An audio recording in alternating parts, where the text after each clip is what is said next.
We are over 8 o'clock. It is the first day of September, the ninth month of the year 2023. And I say big good morning to Tega, Onojiafe, the princess. Good morning, everybody. How was your week? Thank God it's Friday. We want to party, No, Tega. actually, we just went to sleep. No. I don't know what you're Sorry. talking about. We don't party here, we sleep. Um, Okay, guys. how was your week? It was a great one. I think it was a great one for Erling Haaland. He's already snatching up all the awards. Yesterday was another day to snatch up the awards. For Aitana Bonmati, it was equally a great one because she won the award for MVP at the World Cup, and then she won UEFA Player of the Year this year. So last night I was so impressed with that. So we'll be talking about those awards and who you think should have won or who you think shouldn't have won. We'll also be talking about the big weekend coming up. Manchester United taking on Arsenal. And then we'll touch a little bit on the Carabao Cup draws because it was bloody. Already, Manchester City faced Newcastle at this stage. Why? Why are we doing this to ourselves? Liverpool, Leicester, that's now a different one. We'll talk about all of those in the locker room. But before we do that, first of all, Omar, tell us, how can we be a part of the locker room For free, Tega. I can't wait. You can just be part of this conversation in the locker room on 0809-444-0981. Get the messages coming on, the bands and all of those. Tega is in the mood for it. 0809-444-0981. Be sure to follow us up on our social media platforms so you can get snippets from there also. On YouTube, you can find us. We are Smooth 981 FM Lagos. Find us there. On Facebook.com/Smooth 981. On the platform X now, we are Smooth 981 FM. Tega, now they know. Did you just say platform X? Oh my goodness. All right, so let's start with the headlines and then we'll take all the stories one after the other. So inside the locker room, we'll be talking about Super Eagles. You have 3 days to accept pay cut or quit, NFF tells Peseiro. Would it be tell or threatens Peseiro? But Tega would let us know all of those shortly. Sina eyes Alcaraz repeat as Sabalenka, Vondrousova advance. That's according to the US Open. Haaland and Bonatti win UEFA Player of the Year prizes as Champions League draw. Newcastle face Paris Saint-Germain, Borussia Dortmund, and AC Milan in Group F. Then there would be Varane ruled out for a few weeks as Manchester United injuries mount. And Carabao Cup round 3.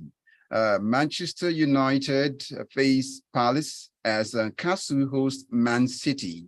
Then Southgate names Anderson in England's squad despite Saudi move. And then there will be Lukaku fever sweeps Rome in form Milan come to town. Those are some of the things you would feel inside the locker room. Or there's the echoes. All right, so let's start with the very first story. We don't know if this one is a threat or if this one is wooing, but let's hear it. So, the Nigerian Football Federation, NFF, has reportedly issued an ultimatum to Nigeria's men's national team coach, Jose Peseiro, to take a pay cut. The 63-year-old Portuguese coach took the Super Eagles job in May last year after Nigeria failed to qualify for the World Cup. Tega. So this is the beginning and the end of the situation. Now, remember when we were talking about the NFF not having money, and especially this particular board. I don't want to be saying this new board, but this board that came in after Magipini, because they're no longer new. They've been here a while. They haven't been able to get in their private sector sponsorship. Most of the sponsorships you see from private sector is deals that were signed under Amagipini. So it's a tough one for the NFF. They are not. They have to wait for only that government allocation. They've not gotten any money from outside.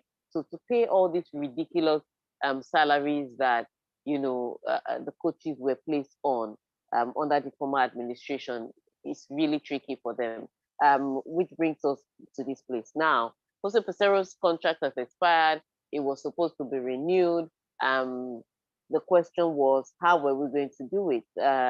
And this NFF is saying, look, they cannot afford to pay that amount of salary. However, they'd like continuity. They hadn't decided at the time that they were going to start, so they'd like continuity. So they're trying to negotiate with the coaches. But imagine if you were employed at a particular salary, then some years later they'll come and tell you, and we want to reduce salary. Usually we talk of salary increment. Now they're talking of salary reduction.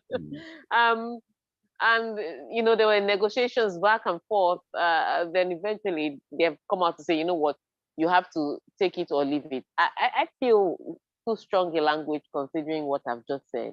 You're walking back an initial agreement. Well, not necessarily you're walking back an initial agreement, but you're proposing a lower salary than the person was receiving before. So if you want the person, then ideally that's not the tone you use. However, I don't even think that they want him, which is where all this is coming from. Now, should they not want him? Should they want to replace him? They're talking about replacing him with Nigerian coaches. And we've seen in recent time how that has gone. The last one I recall, we did not go to the World Cup. Still painful to me, but we didn't go to the World Cup. So it's a tough one. A lot of names have been bandied about, Nigerian coaches. But are they up to the standard to take Nigeria to the next level? And those are the questions that they'll be asking themselves. But it's a really tricky situation. The next FIFA window is in the next couple of weeks, and we're playing a qualifier, and we still don't have a coach taking us to that qualifier. It's a situation. So, yeah, in summary, the tone is indicative that maybe they don't even want to. But the thing again, you're trying to move somebody, you can't give them an ultimatum. Look at the language. It's disrespectful. Look at what for a man who's working for you and see how as an employer. Look at how he's passing the way they're passing the message, an ultimatum. It's not nice at all. That's not being nice. But again, to the NFF, I feel they should go for a business class with Amaju Pinnick, how he was able to woo the private sector to get them to do things when he was around. Don't you think so? It's a completely different. You see, marketing is networking. It's a network to have. But there's also marketing that comes with the structure you build. Now, NFF doesn't have that structure, and that is where the problem is. Did Amaju dismantle the structures when he left the glass house? So, like I said, it's two things: it's the network you have and it's the structure you build. So they don't have the structure, which means that what worked for the previous administration was the network they had. And sometimes network follows the road that brought them. Okay. That's what it is. Oh, Tega. It looks like a fine place to segue into tennis this morning. So let's get into Sina Alcaraz, repeater, Sabalenka, Vondrousova advance. Italian six seed Yannick Sinner remained on course for a US Open quarterfinal rematch with Carlos Alcaraz on Thursday, as Grand Slam winners Aryna Sabalenka and Marketa Vondrousova advanced safely. Sinner, who lost to Alcaraz in 5-set epic in the last 8 at last year's tournament, eased into the third round with a 6-4, 6-2, 6-4 win over compatriot Lorenzo Sonego. All right, so the US Open is still on, and as you can tell, the sleep patterns have changed. So Sonego and Sinner played earlier. I think that matchup has been a one-way traffic, and Sinner just dominating in that head-to-head. And he won again yesterday. But Carlos Alcaraz played last night. Well, it was midnight. It was past midnight Nigerian time, almost around 2 a.m. I think that match ended around 2:30 a.m. And he won his match in straight sets, but it was not the most convincing. I know somebody will say, looking at the scoreline, it should have been. But when you're watching a tennis player, or when you're watching a top-ranked player, you're not necessarily just looking at the opponent he's playing. You're also looking at his projection through the final. And that game that Carlos Alcaraz played last night was very untidy. Too many unforced errors, especially in the third set. He had 16, and you're just like, you wouldn't step up against a Yannick Sinner with 16 unforced errors in one set and survive the set. you know. Mm. I mean, he was playing Lloyd Harris, who had that wrist injury that took him out for most of last year. In fact, Lloyd Harris was playing under protected rankings, because if they had gone with the normal rankings, it would have been way his ranking would have dropped way below where it was. So you can question again the quality of opposition he faced, but also you have to question the game that Carlos Alcaraz was playing. And sometimes you see it when he's matching up even against the big boys. When he gets comfortable, when he's winning easily, he starts trying out new things. His youthful exuberance comes out, and that's when you see all these errors. So when you watch last night's match, you can, I mean, if he steps up like that against Yannick Sinner, he's definitely losing. But I'm guessing that if he steps up against Yannick Sinner, his coach would have looked at last night's match and they would have been working on something. So not very convincing on his part. But on the men's side this year, a lot of seeds have fallen. So far, Sissipas is gone. Casper Ruud is gone. These are names I thought would go further in the tournament. Ajay Lassim is already gone. Hogoruna is gone. So you're looking at some part of the draw where you should have seen seeded players, and you're going to see random names at this time. Yesterday also very terrible for Matteo Berrettini. He struggled with injuries a lot this season, and yesterday didn't get any better. He rolled his ankle yesterday during his match, and he had to be, in fact, it was a wheelchair that took him out. That looks very bad. That's very bad. So he was managing to, limp, and then after a while, they're like, you know what, don't put any weight on it. So they wheeled him out of the US Open. Very sad pictures. On the women's part, the great seeds have been coming through. Swiatek is still in. Coco Gauff, Pegula won her match last night. Ons Jabeur was struggling with her flu. 2 days ago. But last night she was struggling against her opponent. Yeah. but she came through. And Sabalenka is also through. So any of the big names that fall will get to know. But yes, it's set up for a really interesting US Open. But from what when you speak about these guys, I tell you, I sit back and listen, and I'm scared right now. It's looking like the red carpet is rolled already for him, the 36-year-old, the Serbian. It looks like there's no stopping. It did look like that way. He's always going to be favorite. He's the more experienced. He's the more mentally strong person in this thing. Because when you look at it, tennis is really more mental than it is physical. But he's one in the best mental state of all the tennis players, and he's still in one of the best physical shapes of all the tennis players. But you say this, and he meets Medvedev on a good day, and he'll crash out. So yeah, anything can happen. As much as it looks like the red carpet is rolled out for him, and as much as it seems that he is one of the favorites to win. I mean, people are saying the final is definitely going to be Carlos Alcaraz and Novak Djokovic. That's what people are predicting. There's still room for that surprise. Okay, looks like we cannot do this in a minute, but the traffic light's blinking already. It's red, so we would pause here. When we come back, we still got more stories, Haaland, Bonatti, and UEFA, Champions League draw, all of this still waiting for you to catch inside the locker room. But then get your messages coming on to the platform, 0809-444-0981, 0809-444-0981. Tega would like to hear your thoughts on all of these stories we've taken so far and more.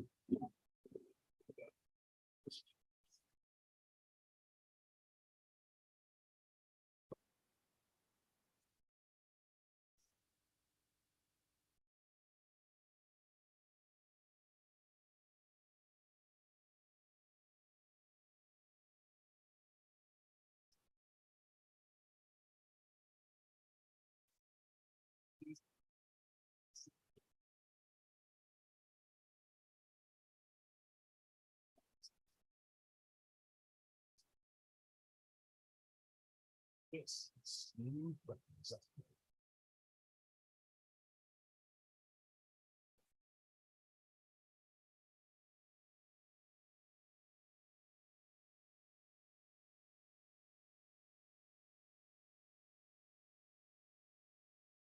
As you can see, we didn't go for too long. We're back and we're still inside the locker room as we get Tega. You're still here with us, right?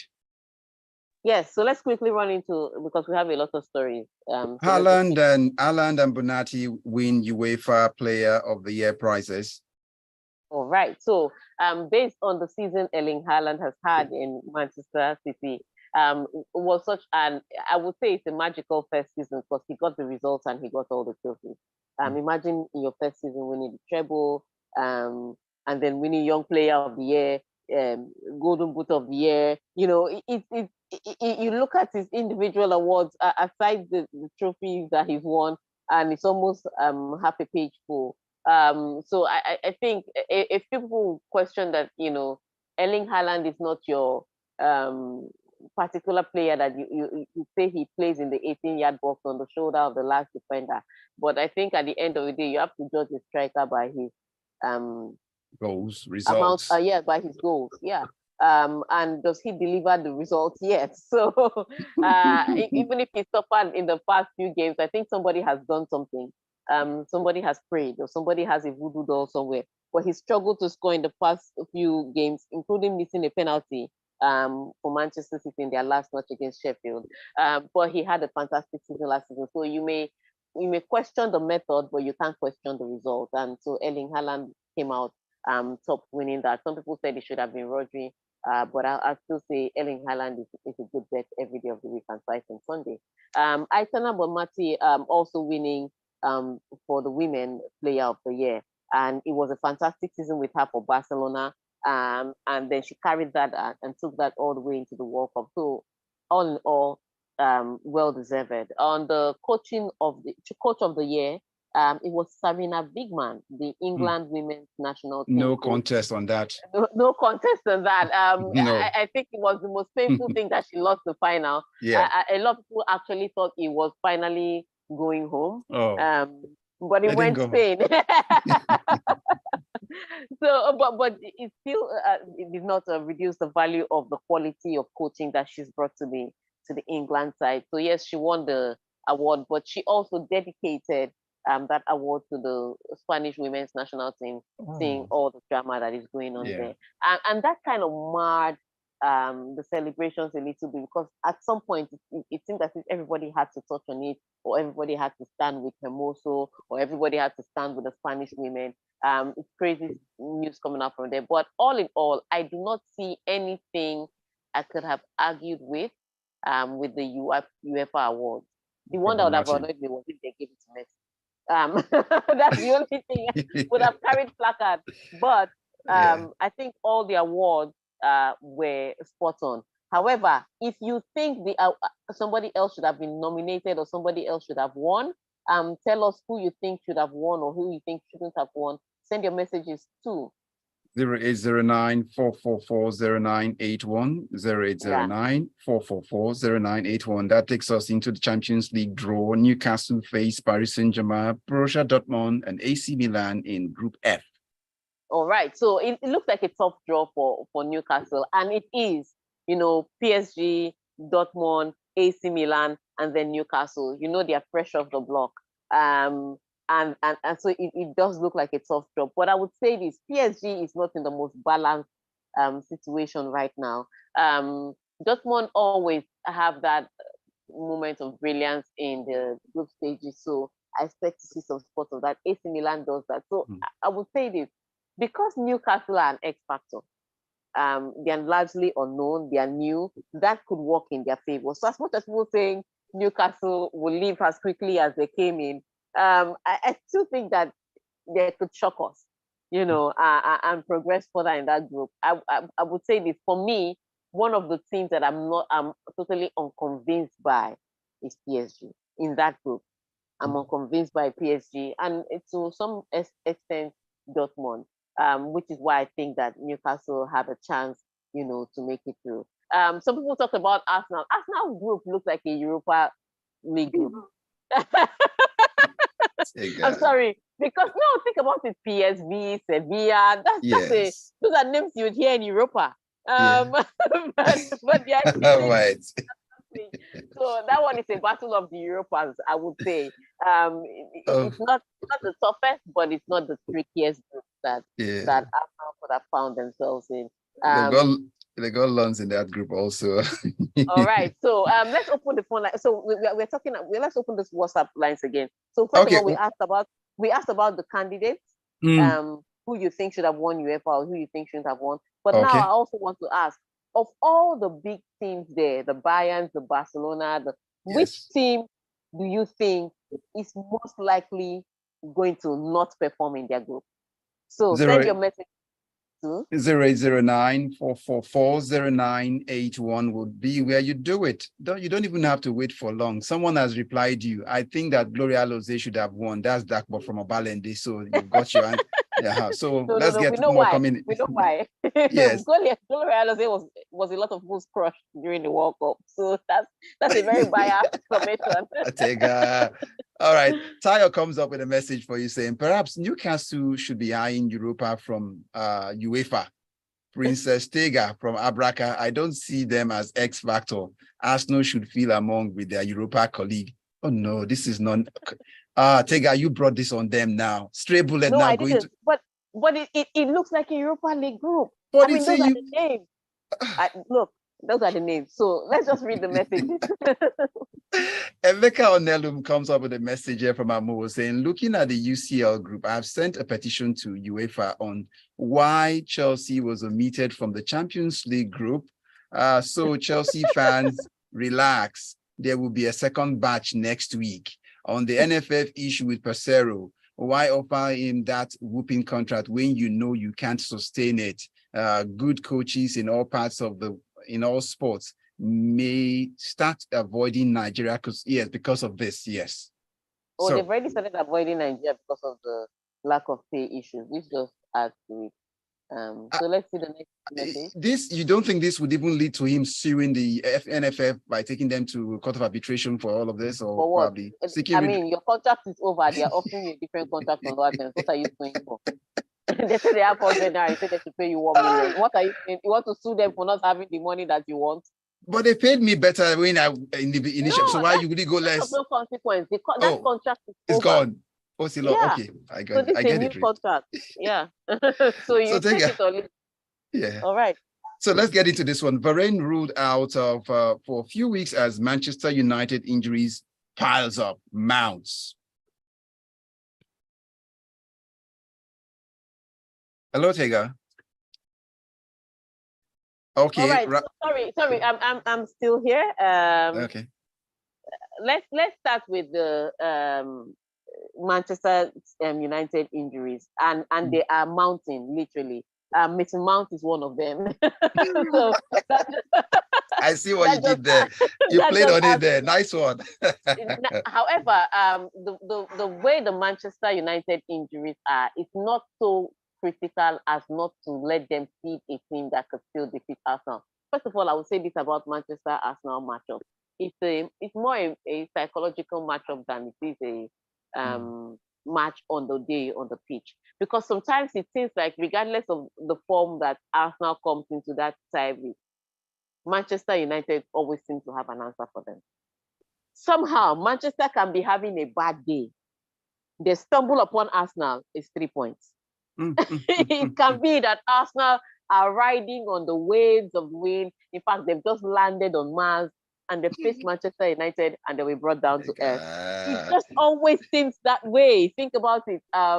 So as much as this matchup is interesting, people talking about Arsenal and maybe being a contender for the title this season, and then Manchester with all their struggles and inconsistencies. Today, a great result. Tomorrow, a poor one.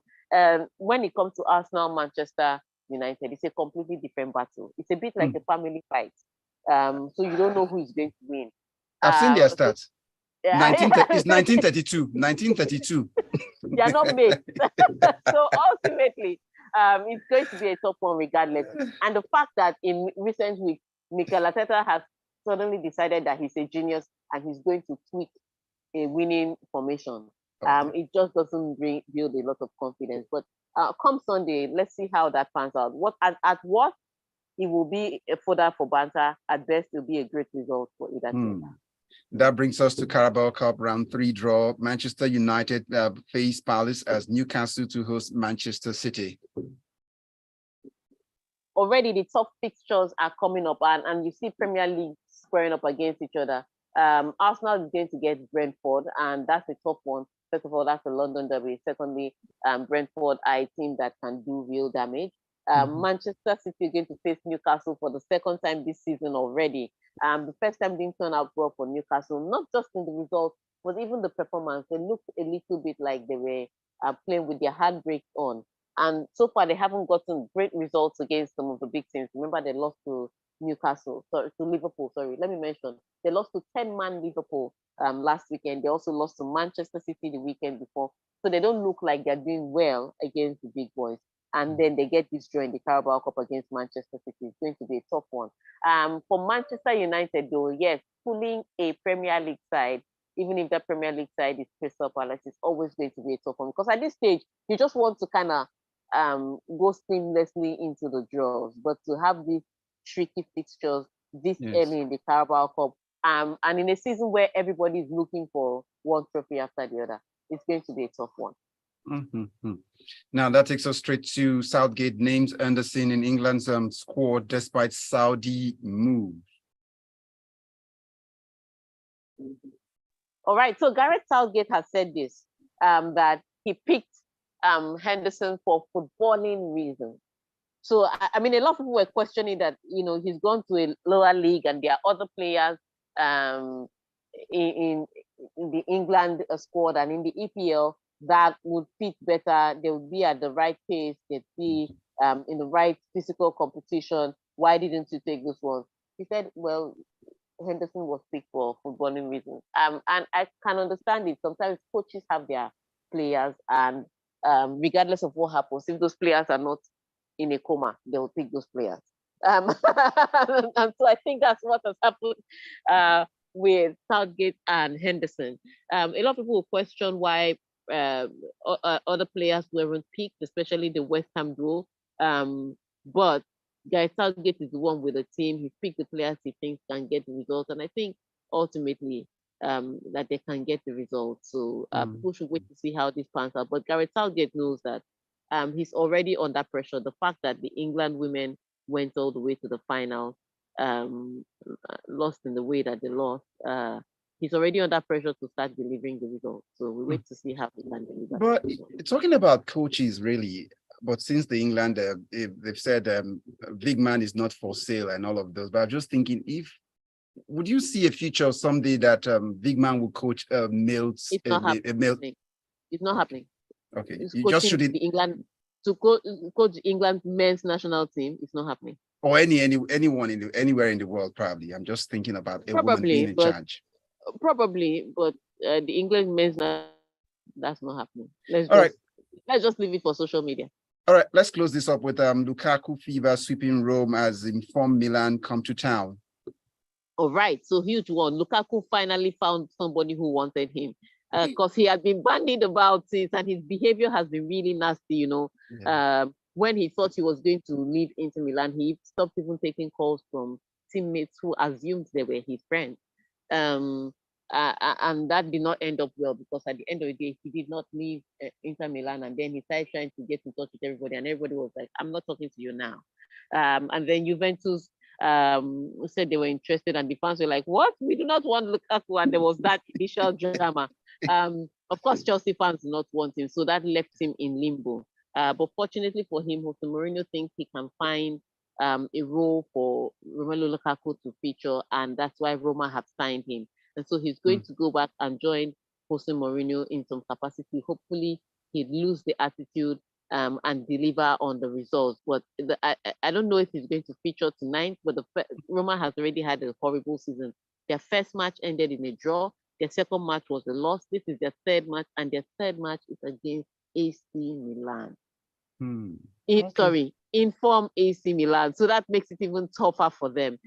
So they need results from anywhere. I don't know if he's going to feature this weekend, but Roma will be at least happy to have good news from anywhere, whether it's off the pitch or on the pitch.